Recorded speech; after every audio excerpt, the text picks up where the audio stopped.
sebuah produk yang dibuat ribuan kilometer dari tempat kita berada. Produk tersebut diproduksi di luar negeri, kemudian dikemas dan dimasukkan ke dalam sebuah kontainer besar, kemudian dikirim menggunakan kapal kargo raksasa melewati jalur perdagangan internasional, hingga akhirnya tiba di pasar kita. Secara logika, perjalanan panjang tersebut membuat harga barang tersebut lebih mahal. Namun, justru sebaliknya, banyak harga barang impor yang dijual lebih murah dibandingkan barang yang diproduksi di dalam negeri. Lalu, muncul sebuah pertanyaan besar, mengapa hal tersebut bisa terjadi?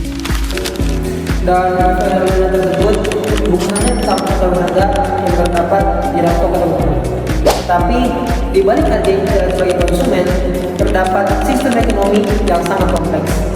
Dan dari sistem tersebut melibatkan jutaan pekerja, teknologi canggih, jaringan distribusi internasional, dan tentunya regulasi perdagangan antar tiap-tiap negara.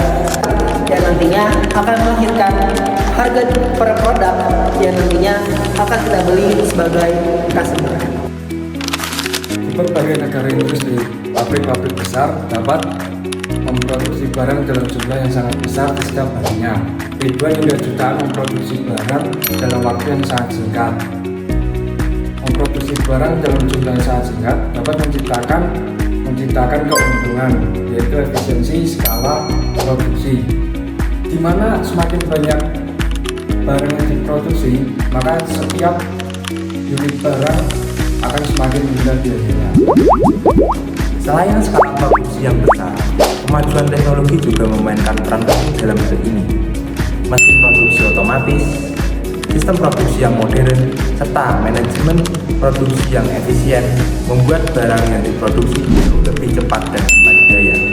Teknologi ini juga memainkan peran penting bagi produsen untuk memproduksi barang dengan konsisten serta menghemat biaya produksi dan operasional. Produksi hanya satu bagian dari cerita.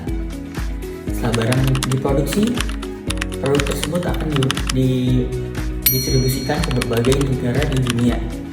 Nah, disinilah jaringan perdagangan global berperan.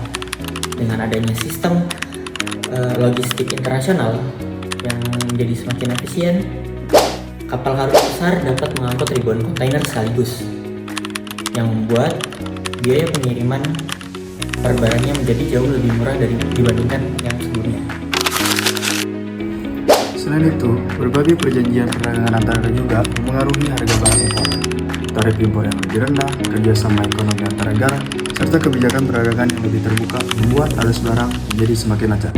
Hal ini memungkinkan produk dari satu negara dapat bersaing di pasar negara dengan harga yang kompetitif. Oleh karena itu, melalui video ini, kami mengajak rekan-rekan sekalian untuk melihat lebih dalam mengenai fenomena ini.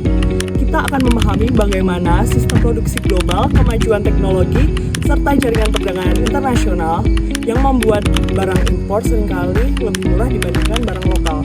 Dengan memahami proses dibaliknya, kita dapat melihat bahwa harga sebuah produk bukan hanya sekedar angka, melainkan hasil dari sebuah sistem ekonomi global yang sangat luas dan saling terhubung. Maka dari itu, izinkan kami dari kelompok 4 Untuk mempersembahkan Sebuah video wasiat grafik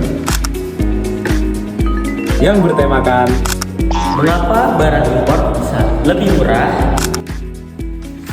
Let's enjoy our movie, guys! Pernah kepikiran nggak sih gimana ceritanya sebuah produk yang dikirim dari separuh dunia harus nyebrang lautan, bayar pajak, pas sampai sini harganya malah lebih murah dari produk yang dibikin di kota sebelah. Kalau dipikir-pikir harusnya kan lebih mahal ya. Nah, ini semua bukan kebetulan. Di balik harga yang kelihatannya murah itu, ada sebuah mesin ekonomi global raksasa yang bekerja dengan cara yang mungkin nggak pernah kita bayangkan sebelumnya. Ini dia nih, teka-teki utamanya. Kok bisa barang impor dengan segala biaya tambahannya justru menang perang harga? Jawabannya itu tersembunyi di dalam 3 rahasia besar ekonomi global. Yuk, kita mulai bedah dari yang pertama. Coba lihat perbandingan ini. Di satu sisi, ada kemeja buatan lokal seharga $25. Di sisi lain, kemeja impor harganya cuma $15. Dan itu udah termasuk ongkos kirim, pajak, dan semua logistiknya loh. Ini bukan sulap. Ini adalah hasil dari kekuatan ekonomi yang luar biasa yang bakal kita bongkar satu persatu. Oke, rahasia pertama itu ada di proses produksinya sendiri. Gampangnya gini, makin banyak bikinnya, makin murah harganya. Kuncinya ada di konsep yang namanya economies of scale atau skala ekonomi. Gini deh, bayangin kita lagi bikin kue. Biaya buat beli oven sama sewa dapur, itu kan biaya tetap. Harganya sama aja mau kita bikin 1 kue atau 100 kue. Nah, makin banyak kue yang kita buat, biaya per kuenya jadi makin murah kan? Prinsip inilah yang jadi dasar dari produksi massal global. Biaya tetap, kayak sewa pabrik dan mesin, itu jadi beban yang berat banget buat produsen lokal yang produksinya terbatas. Tapi, buat pabrik raksasa di level global, biaya yang sama gedenya itu dibagi ke jutaan produk. Hasilnya, biaya per barangnya jadi anjlok drastis. Inilah yang ngasih mereka keunggulan harga yang luar biasa. Jadi, ini tuh bukan pertarungan soal kualitas, tapi pertarungan skala. Seringkali produk lokal itu nggak kalah bagus pengerjaannya. Mereka cuma kalah di volume produksi. Ini ibarat pertarungan antara pengrajin dan pabrik raksasa.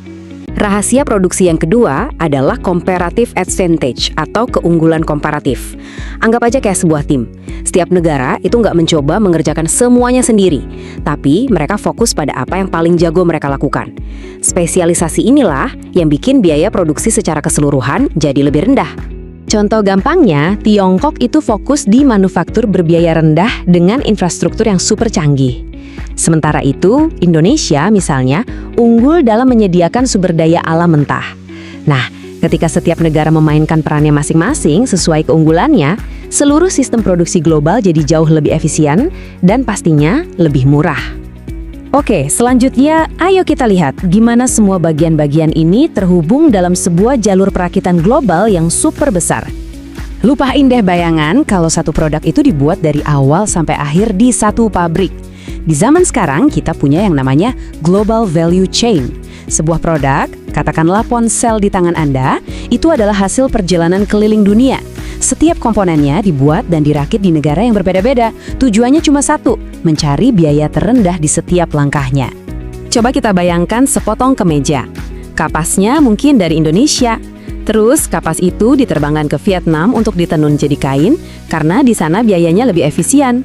Kemeja itu kemudian dijahit di Tiongkok yang jadi pusat manufaktur dunia sebelum akhirnya dijual di pasar Amerika. Setiap langkahnya dioptimalkan habis-habisan untuk menekan biaya. Tapi tunggu dulu, gimana dengan biaya pengirimannya? Pasti mahal kan? Nah, disinilah kekuatan skala kembali berperan. Satu kapal kargo raksasa itu bisa bawa puluhan ribu kontainer sekaligus. Jadi, kalau total biaya perjalanan kapal itu dibagi dengan jutaan produk di dalamnya, ongkos kirim per kemeja atau per ponsel jadi kecil banget. Seringkali cuma beberapa sen aja. Jadi, intinya seperti kutipan ini. Di ekonomi modern, jarak itu nggak lagi jadi masalah besar. Ya, berkat logistik yang super efisien dan skala yang masif, mengirim barang dari seberang dunia bisa jadi lebih murah daripada mengirimnya dari kota sebelah. Rahasia terakhir ini adalah kekuatan-kekuatan tak terlihat yang nentuin harga akhir, yaitu uang dan aturan main yang ditetapkan oleh pemerintah. Pertama, ada yang namanya exchange rate atau kurs mata uang. Sederhananya, ini soal seberapa kuat nilai mata uang satu negara dibanding negara lain. Fluktuasi kecil aja di sini bisa berarti perbedaan harga yang besar banget di rak toko. Gini cara kerjanya, kalau mata uang negara produsen lagi melemah, barang ekspor mereka jadi terasa lebih murah buat pembeli di negara lain. Ini bikin produk mereka jadi kompetitif banget nih di pasar global. Sebaliknya, kalau mata uang mereka menguat, ya produk mereka jadi lebih mahal dan kurang menarik. Nah, potongan terakhir dari teka-teki ini adalah trade policy atau kebijakan perdagangan. Ini adalah aturan mainnya, seperti pajak, subsidi, dan perjanjian antar negara yang bisa membuka atau menutup keran perdagangan global dan secara langsung mengubah harga yang kita bayar. Kadang-kadang, harga murah itu memang sengaja dirancang. Pemerintah bisa aja menetapkan tarif impor yang rendah banget atau bahkan 0%. Mereka juga bisa bikin perjanjian perdagangan bebas yang menghilangkan semua hambatan. Bahkan, beberapa negara sampai mensubsidi eksportir mereka. ngasih semacam diskon biar bisa bersaing di pasar global. Jadi, apa artinya semua ini buat kita? Nah, sekarang mari kita lihat putusan akhirnya, dampak nyata dari pasar global ini. Dampaknya itu seperti dua sisi mata uang. Buat kita sebagai konsumen, ini jelas berita bagus dalam jangka pendek. Harga jadi lebih murah dan pilihan makin banyak. Tapi, buat industri lokal, ini artinya persaingan yang super ketat dan tekanan besar untuk nurunin harga. Kalau dibiarkan dalam jangka panjang, ini bisa berisiko menyebabkan deindustrialisasi atau hilangnya lapangan kerja di sektor-sektor tertentu. Jadi, lain kali Anda lihat harga barang impor yang murahnya kebangetan, ingatlah kalau itu bukan kebetulan. Di balik label harga itu ada sistem global yang sangat rumit. Ada produksi massal, spesialisasi negara, logistik canggih, permainan mata uang, dan kebijakan pemerintah. Semuanya bekerja bareng untuk ngasih harga itu ke tangan Anda. Dan ini membawa kita pada satu pertanyaan terakhir yang penting untuk direnungkan. Untuk harga murah yang kita bayar, berapa biaya sesungguhnya? Karena di balik harga yang menarik itu ada dampak-dampak tersembunyi, entah itu ke lingkungan, ke kondisi tenaga kerja, atau ke nasib industri lokal kita sendiri. Nah, itu adalah pertanyaan yang layak kita pikirkan bersama. Setelah melihat berbagai faktor yang telah dijelaskan sebelumnya, kita dapat memahami bahwa harga barang impor yang lebih murah bukanlah suatu kebetulan. Fenomena ini merupakan hasil dari berbagai proses yang terjadi dalam sistem ekonomi global yang sangat kompleks. Semakin besar skala yang diproduksi, memungkinkan produksi juga industri menghasilkan barang dengan sangat banyak uang. Dan tentunya dengan harga yang relatif lebih kecil.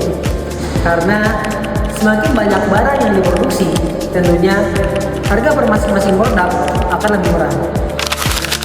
Kemajuan teknologi menjadi salah satu faktor utama yang mendorong efisiensi produksi, mesin otomatis, dan sistem manajemen produksi agar memproduksi barang lebih hemat, lebih konsisten, dan hemat biaya. Di sisi lain, sistem distribusi global memainkan peran yang sangat penting. Kapal kargo besar, jaringan logistik internasional, serta proses transportasi modern memungkinkan pengiriman barang ke suatu negara dengan biaya yang relatif lebih rendah. Namun, fenomena ini juga menghadirkan tantangan bagi industri dalam negeri. Produk impor yang masuk ke dalam negeri dengan harga yang jauh lebih murah, produsen lokal harus berusaha lebih keras lagi untuk tetap bersaing, baik melalui inovasi, peningkatan kualitas, maupun efisiensi produksi. Sebagai konsumen, kita berada di tengah dinamika ini.